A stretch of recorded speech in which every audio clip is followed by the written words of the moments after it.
would be a case of not without me. However, a lot of people associated with this one well-respected event, the Invictus Games, are less than happy that seemingly now it's been hijacked by not one person, of course, but two people. We're talking about the Invictus Games and Harry and Meghan's latest ambassadorial trip. As ever, let me explain.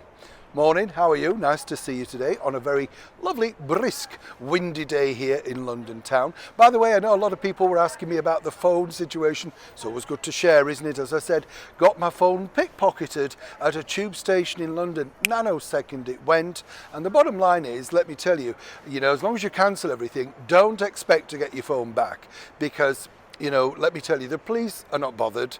The TfL staff don't want to show you the footage because they can't without the police, and the police don't want to do it unless your bag's been stolen. What a nightmare, But if you are coming to London, as I said, be very careful about getting your phone out on the street, making calls, make sure you do them inside. Look after yourselves because, honestly, I'm one of the tightest people, as everybody knows, on this show. And if it can happen to me, it seriously can happen to you. Back as ever to your breaking royal story of the day. Now, interesting this because on February the 14th, Valentine's Day, of course, this is the moment where romance is alive. And we told you recently about a proposed new idea for Harry's 40th birthday party. But what's interesting now is as Harry and Meghan go out a year before as ambassadorial people for the Invictus Games, we can now honestly see that it's not simply Prince Harry's Invictus Games. It is Meghan and Harry's Invictus Games. She led the way with the veterans marching out in front in a rather strange outfit, a lot of people said. And of course now the bigger situation is this. They've got to plump up the coffers, hence the reason they're going out to Vancouver in Canada, a wonderful part of the world, let me say. But what's interesting here is, can Harry and Meghan really draft up the coffers that are required?